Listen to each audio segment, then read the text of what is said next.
Dizem que o tempo nunca para.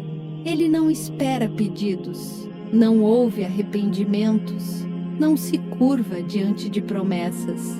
Ele simplesmente segue. Mas em um pequeno vilarejo cercado por montanhas e cerejeiras antigas, havia um homem que acreditava que o tempo podia ser persuadido. Seu nome era Hayato.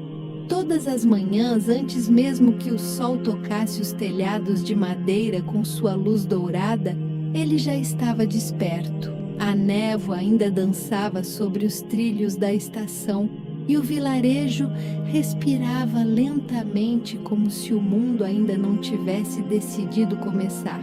A pequena placa da sua loja dizia apenas Oficina Hayato.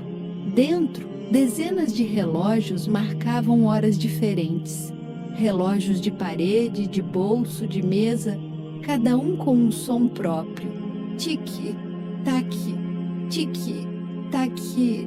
Alguns corriam apressados, outros pareciam hesitar, mas havia um que permanecia em silêncio. Um relógio de bolso antigo com uma pequena estrela gravada na tampa. Ele não funcionava havia muitos anos. Hayato sabia exatamente o dia em que ele parou. Foi no verão de 1943. Naquela época, Hayato ainda tinha os olhos cheios de pressa e as mãos livres de tremores. Ele costumava caminhar até a ponte antiga ao entardecer, onde lanternas eram acesas uma a uma quando o céu começava a ficar violeta. Foi ali que conheceu Aiko. Ela tinha o tipo de sorriso que parecia nascer antes mesmo de seus lábios se moverem. Falava pouco, mas seus silêncios eram confortáveis, como a sombra fresca sob uma árvore. Eles passaram meses se encontrando na ponte. Falavam sobre viagens, sobre cidades que nunca viram, sobre o som do mar, que ela dizia ser parecido com o som do vento atravessando bambus. Mas o mundo, naquela época, não era gentil com sonhos. A guerra chamava homens e levava trens para longe. No dia em que Aiko precisou partir, o céu estava pesado. O vapor da locomotiva subia como um suspiro preso no ar.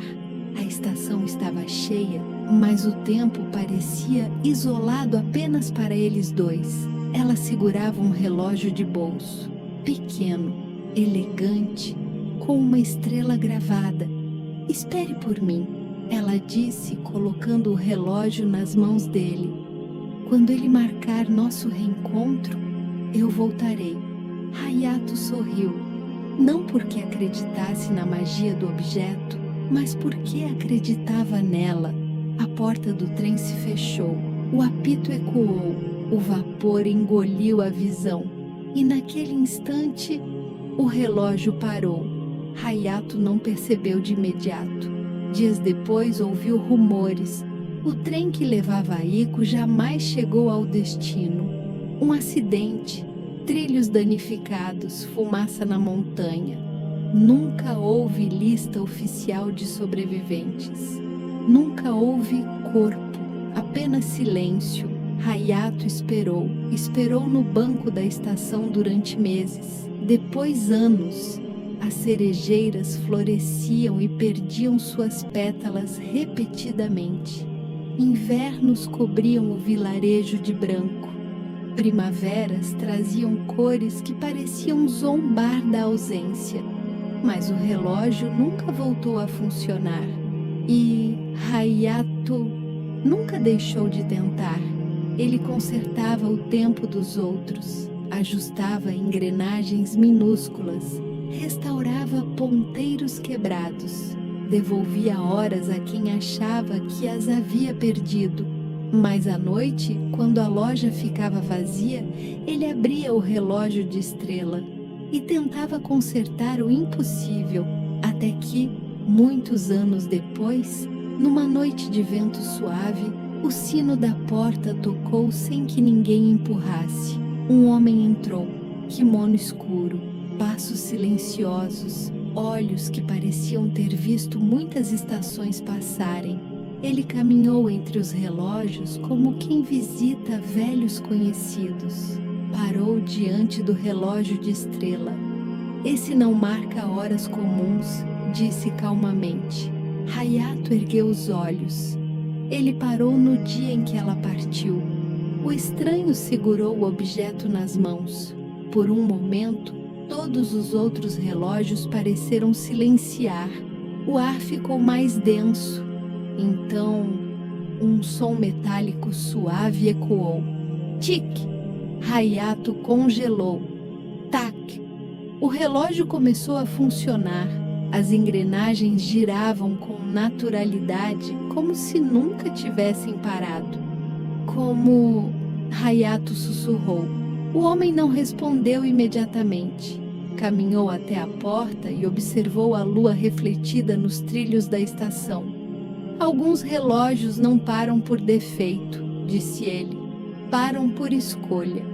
Hayato sentiu algo apertar dentro do peito. Ela nunca voltou. O viajante olhou para ele. Talvez ela nunca tenha tido a chance. Naquele instante, memórias vieram como vento forte. Aiko olhando para trás, dentro do trem. Lágrimas que ele não tinha visto. Uma curva na montanha. Um estalo distante. O trem nunca chegou. Hayato caiu de joelhos. Não havia abandono. Não havia esquecimento. Havia apenas destino. Anos de espera haviam sido construídos sobre uma esperança que jamais poderia se cumprir. O relógio continuava marcando, mas agora não marcava reencontro, marcava libertação. O viajante se aproximou mais uma vez. Você passou metade da vida esperando o que não podia voltar, disse ele suavemente. A outra metade ainda pode ser vivida. Na manhã seguinte, pela primeira vez em décadas, a loja não abriu. Hayato caminhou até a ponte antiga. O sol nascia lentamente, tingindo o céu de dourado e laranja. O mesmo tom do último dia em que viu Aiko sorrir. Ele segurava o relógio, não como símbolo de espera, mas como símbolo de amor. Colocou-o sobre o parapeito da ponte. Eu esperei, disse em voz baixa. Agora eu sigo.